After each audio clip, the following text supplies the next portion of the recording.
আসসালামু আলাইকুম, hello everyone, কেমন আছেন সবাইকে আজ 16ই ডিসেম্বরের শুভেচ্ছা। সবাইকে আমার চ্যানেলে স্বাগতম। যারা আমার চ্যানেলটা জুড়ে আছেন, আমার ভিডিওগুলো দেখেন, আজকেও ভয়েস ভিডিও নিয়ে চলে আসছি, কিছু গুরুত্বপূর্ণ কথা বলবো। আজ 16ই ডিসেম্বর। প্রতি বছরই যখন সকালে ঘুম ভাঙতো, মানে গানের শব্দে ঘুমাতে পারতাম না। হ্যাঁ, স্বাধীনতার গান সেই সকাল আমার মনে হয় ভোর 5টা থেকে শুরু করতো, রাত্রের 12টা-1টা পর্যন্ত। আজকে ঘুম ভাঙছে আমার ওই যে হৃদয় খানের একটা গান আছে না, হৃদয় তো না কি জানো নাম আমার ভুলে গেছি, ভালোবেসে এইবার আয় কাছে তুই, এই গান শুই না ঘুম ভাঙছে। সিনেমার গান চলতেছে এক এক জায়গায়, ঠিক আছে, যাক গেল। তো আজকে মহাসমাবেশের ডাক দিয়েছে। আমি অনেকগুলো খবর ঘাটলাম, অনেকগুলো নিউজ, বাট মানে তেমন সিরিয়াস কিছু আমি এখনও পর্যন্ত দেখি নাই। তবে একটা ভিডিও আমি একটু আগে দেখছি, এই জন্য আমি এখন ভিডিওটা করতেছি, ভয়েসটা আর কি দিচ্ছি। হিরো আলম আজকে শেখ মুজিবুর রহমানের কবর যেখানে গোপালগঞ্জ, সেখানে গেছেন। এবং উনি হিরো আলমকে নিয়ে আমি অনেক ব্যঙ্গ করতে দেখি, ওনাকে নিয়ে অনেক ট্রল হয়, ঠিক আছে, বাট উনি খুব বুদ্ধিমান।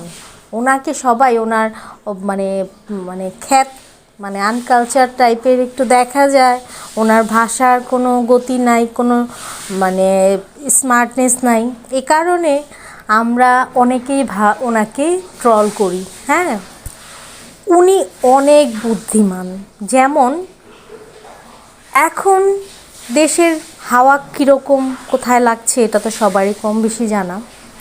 উনি আজকে শেখ মুজিবুর রহমানের কবরস্থান ওনার কবরটা জিয়ারত করতে গেছে। তো সাংবাদিক ওনাকে প্রশ্ন করলো যে আপনি কি বিএনপির না আওয়ামী লীগের নাকি, মানে আপনার কয়েকদিন আগে একটা ঝামেলা হইলো, মানে কিছুদিন পরপরই তো ওনাকে নিয়ে ট্রল হয়। তো আজকে আবার সে শেখ মুজিবুর রহমানের কবর জিয়ারত করতে গেছে। তো উনি এত বুদ্ধিমান, উনি একটা মানে বুদ্ধি করেই উনি আসছে, যাতে ওনাকে কেউ ফালাইতে না পারে, ওনারে কেউ ঠকাইতে না পারে, ওনাকে কেউ কোনো মানে যে ব্লেম দিবে বা ওনার গায়ে হাত দিবে।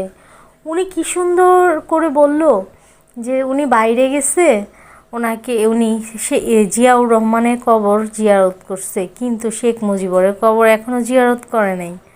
তো সেই জিয়ারতটা তো সে কালকেও করতে পারতো বা তার আগেও করতে পারতো, কিন্তু সে আজকে 16ই ডিসেম্বর বিজয় দিবস, আজকে কেন সেখানে গেল?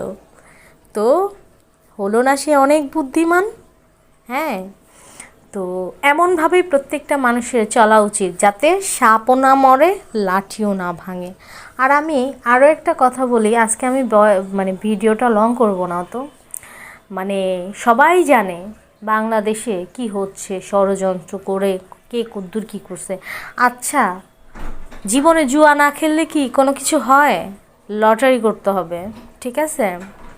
এই সমন্বয়ক যারা আছে, উপদেষ্টা যারা আছে, তাদের সবাইকে সাইজ করতে হবে, ঠিক আছে। অতএব ভয় পেলে চলবে না। আপনার আওয়ামী লীগের দলগুলো, আওয়ামী লীগের লোকগুলো কেন ভয় পান?